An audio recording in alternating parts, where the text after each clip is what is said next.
Introvertendo, um podcast onde autistas conversam.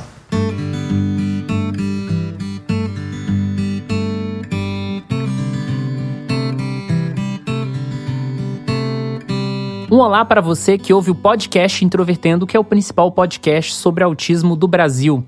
Meu nome é Thiago Abreu, sou jornalista, um dos integrantes aqui deste projeto que fala sobre autismo na vida adulta, inclusive eu sou autista.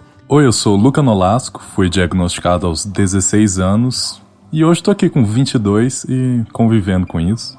Eu sou a Carol Cardoso, tenho 25 anos e fui diagnosticada com síndrome de Asperger pelo Orkut aos 14 anos. Vou falar mais detalhes ao longo do episódio. Eu sou Otávio Crozara, 29 anos, diagnosticado aos 22. Eu era estranho na adolescência e não sabia por quê. E como vocês viram no título, hoje o episódio é sobre autismo na adolescência. E para quem conhece o Introvertendo há mais tempo, sabe que nós tivemos um episódio antigo sobre adolescência, que foi o número 58. E por isso esse novo episódio vai tratar de alguns assuntos que não foram desenvolvidos lá. Mas antes da gente discutir realmente esse assunto, que com certeza é muito intrigante, porque todo mundo já passou pela adolescência ou vai passar, eu quero contar aqui uma grande novidade. Quem conhece a história do autismo e até já leu o meu livro sobre neurodiversidade, sabe que O Estranho Caso do Cachorro Morto, de Mark Haddon, é uma das obras mais importantes e interessantes da nossa história. E agora, esse clássico ganhou uma nova edição da editora Galera, com uma capa colorida super caprichada. Se você não conhece o livro, ele conta a história de Christopher Bone, um adolescente autista que é fã de Sherlock Holmes e decide investigar a morte do cachorro de sua vizinha. Um aspecto muito legal dessa narrativa é que você vai entendendo tudo a partir da perspectiva do personagem, e a abordagem sobre o autismo aqui é bem leve. Então, se você quiser adquirir esse livro com a nova edição, clica no link que está na descrição do nosso episódio. Quando a gente fala sobre adolescência, talvez a primeira coisa que as pessoas pensam é em puberdade. Qual foi o primeiro sinal para vocês que vocês estavam passando pela puberdade, ou vocês tiveram dificuldade para reconhecer isso? Quando a minha voz começou a ir de muito aguda para muito grave, para muito aguda, para muito grave, para muito aguda, para muito grave, a ponto de me dar um problema de personalidade. Isso foi horrível, porque a minha voz não estabilizava. Todo mundo achava que eu estava fazendo graça. Eu não estava. Tá, eu estava. Alguns momentos eu estava. Mas não era sempre. Entendeu? Eu falava assim e voltava, rapidão. Era horrível. Imagina quando eu tava tentando falar sério. Ninguém me levava a sério. O pessoal geralmente fala que você sabe que tá na puberdade quando começa a ter desejos e pensamentos um pouco diferentes. Mas se for assim, minha puberdade começou com 17 anos. O meu corpo mudou, mas eu continuei meio bobão, sabe? Meio menino idiota, até uns 15, 16. Eu simplesmente percebi que tinha entrado na puberdade quando as pessoas começaram a me tratar diferente, porque eu já tinha mais de 1,80 m e tinha essa voz com 15, 14 anos. No meu caso, como uma mulher cis, a puberdade começa num momento bem específico, envolve sangue. Então, basicamente, a minha puberdade teve um sinal muito claro. E isso aconteceu quando eu tinha 9 anos e, a partir disso, parece que tudo mudou. Foi uma mudança muito clara de personalidade e eu comecei a ficar muito mais melancólica. Eu comecei a ter muito mais dificuldade para me relacionar com as pessoas e eu sempre fiquei achando que ninguém gostava de mim. Então, eu me tornei uma pessoa ansiosa e depressiva a partir da puberdade, justamente. Nossa, vocês estavam falando, eu pensando aqui, eu particularmente não tive uma memória assim específica. Nesse momento eu entrei na adolescência. E nesse contexto da adolescência, principalmente para nós que tivemos um diagnóstico tardio, porque todo mundo aqui foi diagnosticado só na vida adulta, a adolescência é esse período que, além do seu corpo mudar, do seu emocional mudar, como a Carol disse, né, que passa por muitas coisas, também é um momento que a gente sofre muitas mudanças em relação aos grupos sociais. E os grupos sociais se diferem muito em relação aos gostos. O que você gostava quando você era criança, no espaço de um ano, tudo muda. As referências, aquilo que é admirável ou não. Como é que era a questão dos hiperfocos, dos temas de interesse restritos de vocês? Teve uma grande cisão de criança para adolescente ou vocês demoraram assim para entrar nessa transição? A minha transição da infância para adolescência, ela foi muito mais sutil do que da adolescência para a vida adulta. Porque eu sempre fui um criado assim numa bolha, certo? Não que eu acho ruim. Então assim, as minhas responsabilidades continuaram as mesmas. Casa, escola, escola, casa. Na questão de hiperfocos, eu comecei a interessar demais, mas assim, demais. Eu tava obcecado. Foi quando eu comecei a ler Sherlock Holmes. O que isso reflete? Eu comecei a ficar interessado por coisas mais psicológicas. Eu parei de interessar por Digimon. Então, esse é o pulo que eu dei, de Digimon para Sherlock Holmes. Eu acho que isso retrata bem a mudança de foco. Diferente do Otávio, os meus hiperfocos continuaram os mesmos, inclusive Digimon. Eu e meu irmão, a gente assistia Digimon e One Piece, sei lá, dos meus 9, 10 anos de idade até os meus 15. Então, os hiperfocos continuaram os mesmos, a mesma coisa. Só mudou que eu passei a ter um pouco de vergonha de falar que, eu assisto Digimon, porque vai que pensam que eu tô vendo desenho de criancinha, né? Hoje em dia eu falo sem o menor vexame. Mas, sinceramente, não mudou muita coisa. Tem um meme que é muito rodado na internet. Ele fala, você na infância, certo? Você joga Pokémon. Aí você entra na adolescência e fala, não, Pokémon é coisa de criança. Aí você entra na faculdade e você vê que tá todo mundo jogando Pokémon de novo. Inclusive eu. Exato. É como se você amadurecesse da necessidade de amadurecer, entendeu? Quando eu era criança, eu não tinha tanta intensidade nos meus hiperfocos. Isso ficou mais intenso na adolescência, até porque quando eu era criança eu brincava muito em espaços abertos, assim. Então, a minha interação, a minha vida, assim, quando eu não estava na escola, era basicamente brincar na rua ou brincar no quintal.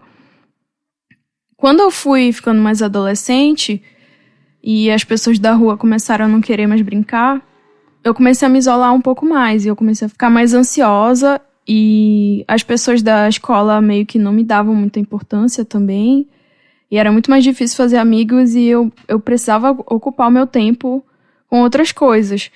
E eu comecei a ter um hiperfoco em inglês e era uma coisa bem intensa, assim, eu passava o dia inteiro lendo o dicionário de inglês.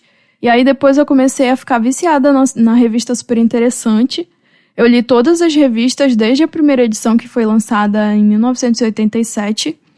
E eu lia de todos os meses, eu li na ordem todas as revistas, porque antigamente o banco de dados deles era aberto, era disponível para qualquer pessoa no site. Então, eu basicamente só fazia isso no meu tempo livre. E aí, um derivado desse hiperfoco no Super Interessante, teve uma edição que eles falaram sobre sonhos. E aí eu fiquei extremamente hiperfocada no tema de sonhos, e eu cheguei num livro que falava sobre sonhos lúcidos. E foi muito interessante essa época, porque eu achava que eu poderia viver tudo que eu não vivia na vida real dentro desses sonhos lúcidos. Então eu fiquei muito focada em descobrir essa habilidade de ter sonhos lúcidos. Para quem não sabe, um sonho lúcido é quando a gente acorda dentro do sonho e percebe que está sonhando. E se a gente se esforçar muito e desenvolver essa habilidade, tem um método assim para fazer isso, a gente consegue manipular o que acontece nos sonhos. Então eu queria muito que isso acontecesse, porque eu queria que eu inventasse amigos para mim, que eu inventasse um romance, que eu tivesse uma vida diferente, que eu conseguisse interagir com as pessoas dentro do sonho, meio que para não precisar fazer isso na vida real. Só entrando numa minúscula vertente do que a Carol disse, os meus hiperfocos, apesar de não terem mudado da infância à adolescência, a intensidade deles mudou muito.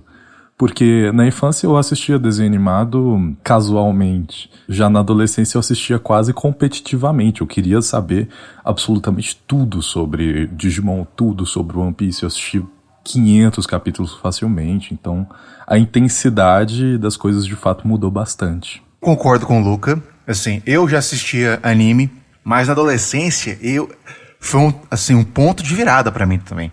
Eu comecei a assistir animes que nem todo mundo assistia. Eu virei um hipster de animes, sabe? Naruto, Bleach, One Piece, que eram os três grandes daquela época. E se você pensar assim, eu já tô com quase 30 anos, eu assisto desde que eu tinha aqui 14, 16 anos, e One Piece segue firme e forte, viu? Vocês falaram sobre mudar o hiperfoco ou não, né, conforme a idade, e eu quero acrescentar uma coisa que eu acho que é muito importante, principalmente no meu caso. Às vezes, o seu hiperfoco se mantém, mas o mundo muda. E foi isso que eu experimentei na minha adolescência, né, que foi entre 2009 até 2012. Porque, por exemplo, eu era um colecionador ávido de cartões telefônicos de orelhão. E exatamente no final da década de 2000, eles pararam de ser diferentes, de terem coleções. Então, parou de fazer sentido. O mundo me forçou a parar de ter hiperfoco e colecionar cartões telefônicos. Outra coisa que eu posso consolidar é que eu tive um interesse a vida inteira por áudio, por música, e isso amadureceu conforme o mundo mudou também. Porque na adolescência, tendo acesso à internet, eu consegui usar esse meu interesse restrito em outros contextos, como escrever sobre música, discutir publicamente. Então eu vejo que, ao mesmo tempo que os nossos interesses podem mudar, muitas vezes o contexto social ao qual a gente está incluso acaba forçando essa mudança ou não. Principalmente a gente que veio de um período em que a internet e a tecnologia avançou de forma galopante, né, nos últimos 10 anos. Foi uma coisa, assim, surreal. Basicamente, a gente deixou de ter hiperfoco casual para ter hiperfoco competitivo na adolescência. Acho que dá para resumir desse jeito. Sim, eu acho que faz sentido, principalmente porque socialmente a gente tem aquela coisa de que a adolescência já é um processo transitório para a vida adulta, que você começa a pensar em trabalho, em profissão, o que você vai fazer. Então, no meu caso, por exemplo, foi a época que eu comecei a usar os meus interesses restritos para alguma coisa que fosse, entre aspas, produtivo, sabe? Mas voltando nesse núcleo mesmo da adolescência, uma parte muito importante, e que a gente até já falou em episódios anteriores, como o episódio 141, de saudade, a adolescência é o momento de algumas experiências muito importantes. Muitas vezes o primeiro beijo, a primeira transa, que são coisas que as pessoas contam sobre isso e se orgulham.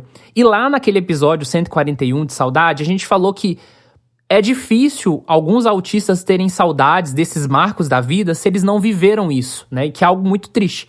Então eu queria saber, a noção de vocês sobre relações amorosas, ela era parecida com as pessoas socialmente, só que vocês conseguiam ou não experimentar no mesmo nível, ou vocês eram totalmente desinteressados? Eu era interessado, mas eu não conseguia essas experiências. Questão amorosa demorou um pouquinho mais para aparecer. Eu tive algumas experiências, mas nada marcante. E eu, tanto na adolescência quanto na infância, eu nunca me dei bem com gente da minha idade. As típicas experiências da adolescência eu não tive na adolescência, por uma série de razões. Apesar de eu ter tido minhas primeiras experiências por volta de 17 anos, eu não sei, eu acho que eu não tinha tanta vontade de ter experiências sexuais e coisas assim até os 16, 17, mas eu era muito carente, eu queria só carinho e ser amado. Então, eu não sei descrever, quase como um meio termo entre aquele negócio de, eu quero ter amigos, como é na infância, e, eu quero namorar, como é na adolescência. Eu tava no meio termo de só, eu quero ter alguém com quem eu possa desabafar e me abraçar depois. Pra mim já foi uma coisa muito mais de conformidade social. Eu via que as pessoas da minha idade, isso ali com 12, 13 anos, já estavam ficando, tinham historinhas de pegação em alguns lugares, né? Gente já tendo as suas primeiras experiências sexuais. E eu tinha dois lados. Um lado meu evitava, porque afinal eu era uma pessoa religiosa e eu seguia os preceitos religiosos à risca, então não queria ter experiências maiores. Outro lado meu queria ter pelo menos ali um namoro ou alguma coisa assim e desenvolver algumas habilidades. E era algo que parecia completamente inalcançável para mim.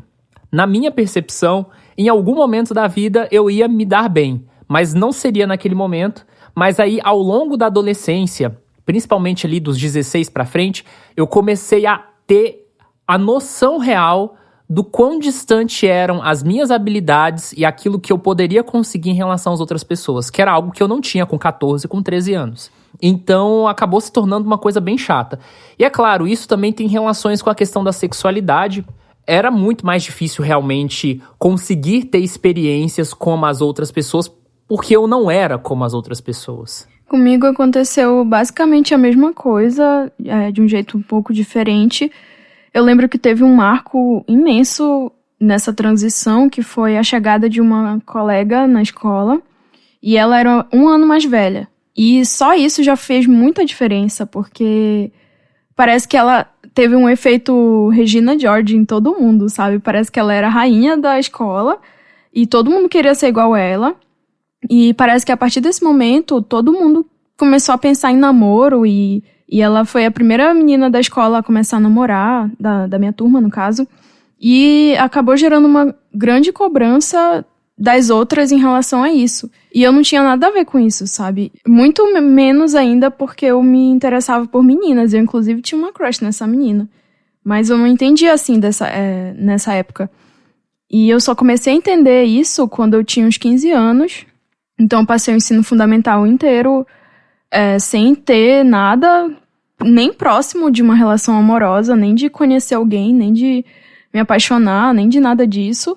E quando a primeira vez que eu fiz uma colega lésbica, ela era da igreja. Então eu também tenho essa coisa de ter essa vida religiosa e me privar de ter essas relações por causa disso. E ela me falou que ela era lésbica, e aí eu falei pra ela que isso era errado e que tudo bem ela ser lésbica, mas ela não poderia viver isso, ela tinha que ser freira, porque se ela era assim, significava que a vocação dela era ser freira, já que ela não ia se casar com um homem. E eu realmente acreditava nisso. Então, quanto que isso tinha um peso pra me atrapalhar de viver alguma coisa, assim. Tanto que eu só comecei, a primeira pessoa com quem eu fiquei, eu já tinha 18 anos. E eu evitava ter contato com as pessoas mais próximo, assim, porque eu morria de medo de alguém descobrir que eu tava no ensino médio e eu nunca tinha beijado ninguém. E eu mantinha certo afastamento e eu morria de vergonha. A primeira vez que eu falei abertamente sobre isso com alguém foi com uma amiga que eu fiz no ensino médio, com 16 anos. E aí entra a questão da rigidez de pensamento do autismo, porque, principalmente no caso da Carol e do meu, né, que envolve uma questão de religião, sexualidade, que a gente até já discutiu também em outros episódios, como 131 autistas ex-evangélicos, aquilo que a gente leva a sério de verdade, né? Muito mais do que as outras pessoas que têm uma visão mais flexibilizada sobre o assunto. E a adolescência é aquele período em que as dificuldades de interação social do autismo, que é um ponto central, né, de características, acabam ficando bem acentuadas. Porque a adolescência é esse momento que você quer fazer parte do grupo, que você quer pertencer, que você não quer soar o estranho, o esquisito. Vocês percebiam grande dificuldade para se encaixar em grupos? Como é que era isso? Principalmente no contexto da escola, né? Porque eu acho que é o mais visível. Eu lembro que no final da minha infância eu mudei de colégio e eu tinha um grupo muito fechado de amigos. Eu tinha um grupo muito forte de amigos. E aí eu mudei de colégio e lá não fiz essas amizades.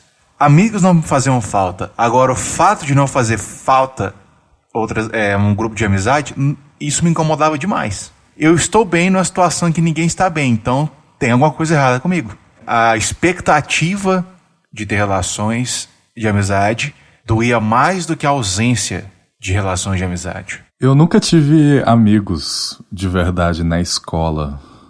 Até hoje, na faculdade, eu não tenho amizades profundas. Eu tenho colegas com quem eu converso vez ou outra, mas durante a infância até a adolescência eu de fato não tinha. O ápice foi aos 15 anos, onde eu precisava levar livro, quadrinho, jornal, o que fosse para eu ficar ocupado durante os intervalos, porque ninguém nem olhava para minha direção. Mas minha capacidade social durante essa transição da infância para a adolescência piorou muito. Porque durante a infância, pelo menos, eu conseguia conversar com os colegas de sala, eu conseguia manter uma boa relação, apesar de não sermos amigos de ninguém. Mas durante a transição para a adolescência, eu fui perdendo essa capacidade e progressivamente me isolando até ficar realmente completamente sozinho. Hoje em dia eu já estou bem melhor quanto a isso, ainda bem. No começo da minha adolescência, por volta dos 11, 12 anos, foi o período que eu tive mais dificuldade para ter amigos. Então eu basicamente passava o tempo sozinha. As pessoas com quem eu conversava não era de uma forma muito profunda. Eu também levava livro e ficava me distraindo durante o recreio e o intervalo entre as aulas, principalmente para ninguém falar comigo. Então eu lia ou eu desenhava muito, e se alguém viesse me perguntar e puxar assunto sobre aquilo, eu não respondia, porque eu não sabia como responder. Eu simplesmente queria conseguir responder, queria conseguir interagir, mas eu sabia que eu não ia conseguir conduzir uma conversa sobre aquilo. Então eu não respondia, e isso devia ser muito esquisito para as pessoas, e isso me impedia de desenvolver alguma amizade, mesmo que tivesse a ver com um interesse em comum. E eu só comecei a me encaixar em grupos, assim, depois da metade do segundo ano do ensino médio. Que aí, pro fim do ano, eu já comecei a ter um grupinho. Mas a questão do grupo, eu acho que é muito legal mencionar também o ambiente online. Porque foi nesse período que eu comecei a frequentar a comunidade do Orkut. Teve 2 comunidades que eu comecei a participar nos meus 13 anos, por aí. E a primeira foi Eu Sou Estranho. E eu achei engraçado, porque isso lembra muito a história do Thiago, que ele entrou naquele grupo do Orkut, Ai, fala aí, Thiago, eu esqueci agora como é.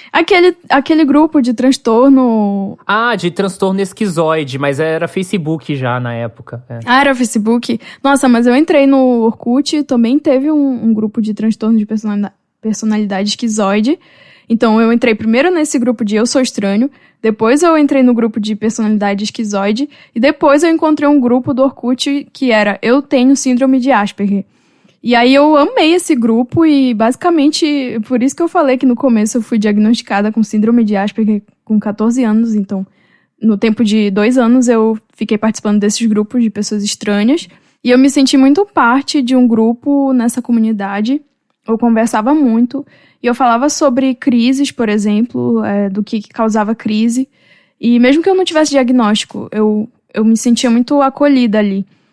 E depois que a minha psicóloga disse que achava que eu devia ser diagnosticada na infância, então provavelmente eu não era autista, eu deixei de lado e eu perdi essa oportunidade de continuar conversando, porque eu me sentia uma impostora de estar nessa comunidade, sendo que eu não tinha diagnóstico.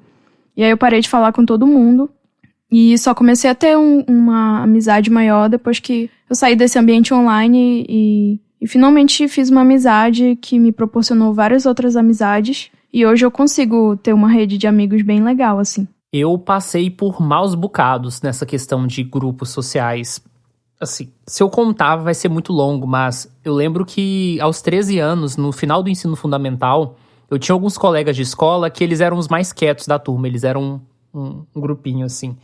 E eles deixavam eu ficar perto deles ali, convivendo com eles no recreio, e um dia eles deixaram bastante claro, olha, a gente deixa você aqui com a gente, porque senão você fica sozinho aí na escola, conversando com o pessoal da limpeza, porque eu não fazia parte de grupo nenhum e ficava vagando pela escola durante o recreio. Mas eles deixaram bem claro que eles estavam fazendo isso por dó e não porque eles necessariamente gostavam de mim 100%, que eles me achavam insuportável. Eu realmente era insuportável nessa época, eu fui uma criança que falava pelos cotovelos, eu era muito comunicativo, mas é aquela questão do autismo, assim, regras sociais, eu era péssimo mesmo, né? E isso foi continuando durante todos os anos seguintes. Eu entrei no ensino médio numa escola que tinha um nível socioeconômico diferente do que eu estava acostumado, culturalmente, tudo muito diferente. Eu estudei Instituto Federal. E aí eu me vi numa situação mais excludente ainda. Eu realmente não me dei bem com os meus colegas de uma forma geral. Eu tive um colega que eu me identifiquei bem, mas ele foi embora pro Rio de Janeiro e depois ele fingiu que eu não existia. E no final do ensino médio eu fui me aproximando até de um colega meu que me tolerava, porque eu era bem esquisito e tal. Eu era uma pessoa ultra religiosa e ele ateu, mas muito gente boa. Inclusive hoje nós somos super amigos, eu vou até estar no casamento dele agora em julho.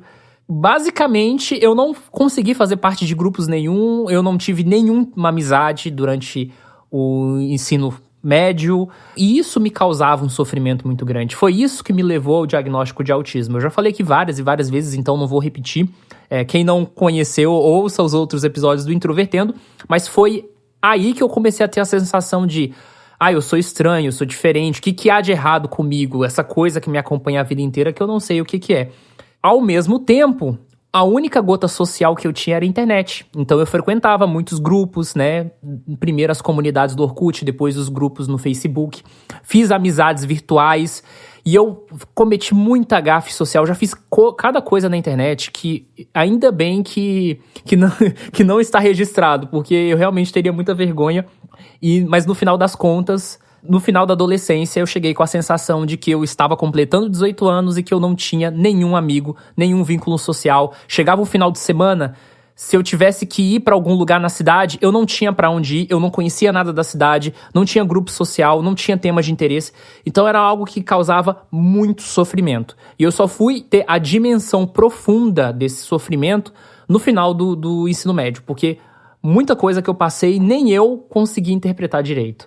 Mas, já que a gente já pesou o clima aqui um pouco, eu queria falar com vocês sobre a questão da família. Porque o que acontece? Aqui no Introvertendo, a gente tem muitos autistas que ouvem a gente. Eu arriscaria dizer que pelo menos metade da nossa audiência são autistas. Mas tem muitos profissionais e familiares. E muitos desses familiares têm filhos, crianças hoje. E eles ouvem a gente pensando, tentando imaginar quais são as coisas que os seus filhos vão viver na adolescência, na vida adulta, e fazer com que os seus filhos sofram menos do que a gente sofreu também. E aí eu queria saber de vocês como é que era a relação de vocês com a família. Ela piorou, melhorou durante a adolescência? Como é que era essa questão do vínculo mesmo do ambiente de família, já que a gente foi diagnosticado tardiamente e a gente tem com certeza experiências diferentes dos pais que ouvem a gente? Eu tinha uma relação muito boa com meus irmãos durante a infância e com meus pais.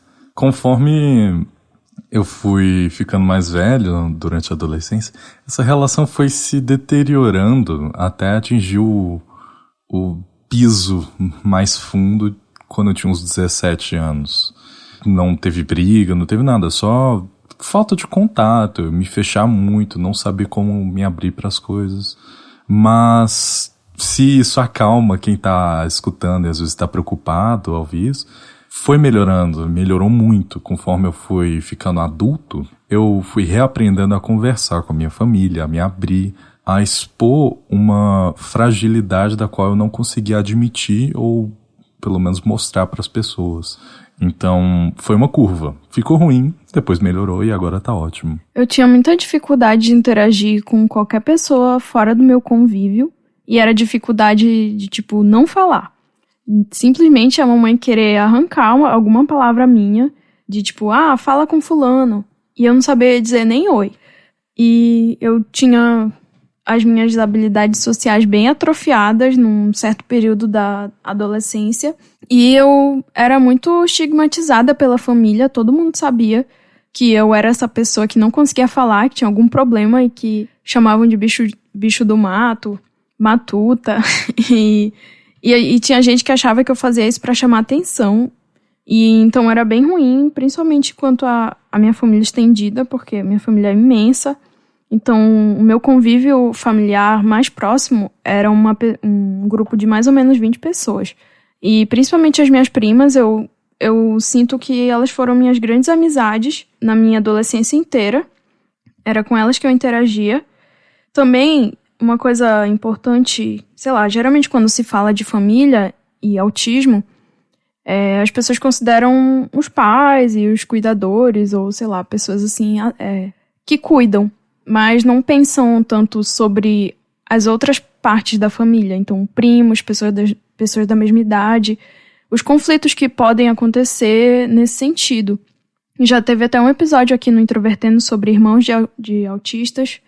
Então, vou falar um pouco sobre a relação com a minha irmã. Era como se eu fosse uma sombra dela, porque ela era o total oposto de mim. Ela era hiper sociável, ela tinha um grupo de amigos imenso, e ela tinha namorinhos e essas coisas, então era totalmente o que eu queria ser. E eu, por muito tempo, queria me apropriar dos amigos dela, porque era como se fosse um atalho para ter uma socialização. Então, sempre que ela ia sair para algum lugar, eu queria ir junto, e eu ia. E eu acho que a mamãe ficava com pena de não deixar eu ir, porque eu não tinha amigos, então ela deixava eu ir, e ela incentivava que eu fosse.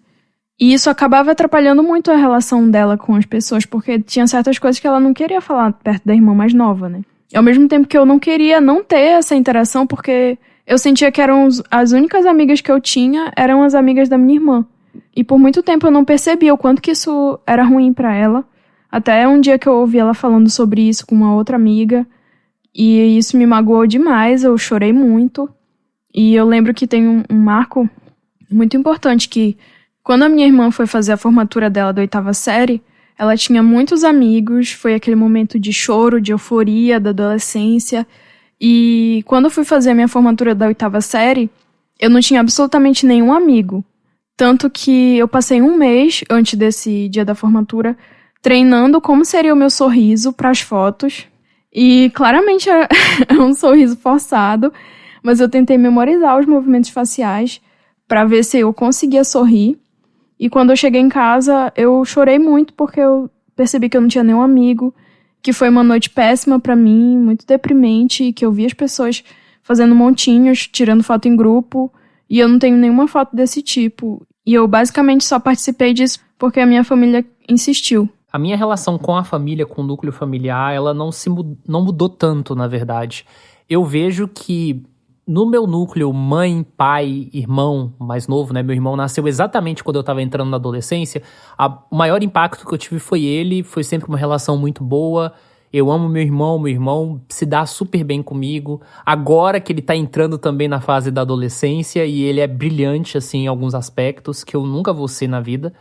Mas eu vejo que com parentes, né, esse núcleo mais distante, primos, tios que a Carol citou, eu me tornei mais retraído da adolescência até a vida adulta, porque quando eu comecei a ser mais consciente das minhas gafes sociais, das minhas dificuldades sociais, das situações desagradáveis que eu tinha, querendo ou não, envolvendo os outros por comentários ou por ações minhas, que é coisa de criança, mas ao mesmo tempo coisas bem típicas do autismo, eu comecei a sentir muita vergonha de quem eu era e também, de certa forma, de me sentir um pouco diferente de todo mundo, sabe?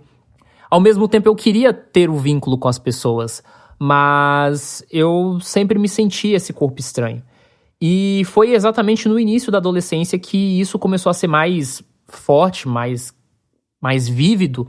E eu lembro que eu fiquei 6 anos sem visitar a cidade natal da minha mãe, que é Paratinga, de 2010 até 2016 por causa disso. E foi só na vida adulta que eu comecei a lidar com isso de novo, a me aproximar dos meus parentes, a ter vínculos de novo, como adulto ter uma postura diferente e com o diagnóstico de autismo as pessoas entenderem, porque eu era de tal forma, de tal jeito, e hoje a relação é muito boa, muito saudável. Eu percebo que a família é um ponto muito importante para autistas, não só porque é importante para todo mundo, mas quando a gente tem dificuldade de interação social e de comunicação, acaba que o pouco da nossa socialização é a nossa família, como a Carol disse, por exemplo, a questão da irmã. Então, ter isso de uma forma um pouco desestruturada ou de uma forma caótica realmente tem um impacto significativo, né? E eu particularmente fico feliz, na verdade, que hoje em dia a gente tem, né, diagnósticos mais cedo, que tem famílias que estão mais engajadas na questão do autismo, que são coisas que a gente realmente não viveu. Do passado, a gente olha, às vezes não é muito legal, às vezes é um pouco triste, mas a gente está aqui e a gente amadureceu, a gente é adulto hoje, passou pelo processo e eu acho que é isso que importa, né? E antes da gente terminar o episódio, tem áudio para tocar aqui, então vamos lá. Oi, pessoal do Introvertendo, meu nome é Thelma Cardoso, né? Não sei se eu sou parente da Carol, mas eu moro bem distante dela. Eu sou paraibana, servidora pública. E conheci o podcast de vocês em novembro de 2021, quando começou a minha saga em busca do diagnóstico. E nesse meio tempo eu ouvi absolutamente todos os episódios do Introvertendo. Então, de certa forma, vocês me acompanharam nesse processo, até que meu diagnóstico foi oficialmente fechado mês passado, né? Eu sou autista e TDAH. Eu não consigo mensurar a importância que vocês tiveram ao longo de todo esse meu processo de redescoberta mesmo, de entendimento de quem eu realmente sou. Então, eu tô mandando esse áudio principalmente para agradecer pelo trabalho que vocês desenvolvem aqui no podcast, não só de conscientização sobre o autismo, de combate ao capacitismo, mas eu acho que principalmente porque vocês promovem esse lance da autoaceitação, né, da compreensão do que o autismo significa nas nossas vidas. Então é isso, pessoal. Muito obrigada por tudo. Continuem com esse trabalho incrível do Introvertendo. E do lado de cá eu garanto que eu continuarei sendo um ouvinte assídua. Um abraço para todos vocês. Muitíssimo obrigado, Thelma, de verdade. Uma coisa que a gente nunca cansa de ver é as pessoas felizes por terem gostado ou achado interessante o nosso conteúdo. Então, receber uma mensagem como a sua é sempre gratificante. Obrigado de verdade. Para você que quiser mandar um áudio, pode mandar um áudio por WhatsApp no número 6299-465-6787. Não faça um áudio de mais de 2 minutos, certo? Nós ouviremos. E se ele passar pelo nosso controle de qualidade, possivelmente nós vamos publicar. E então é isso, pessoal. Em julho a gente vai ter um período de férias, a gente vai dar uma descansada. Então esse é o último episódio, por enquanto. E em agosto a gente retorna com uma série muito especial de autistas e regiões do Brasil. Se você quiser saber mais detalhes, acesse as nossas redes sociais e lá saiba até como participar, beleza? Um abraço pra você e até agosto.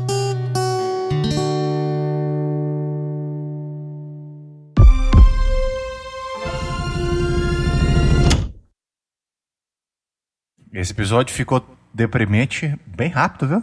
Poxa.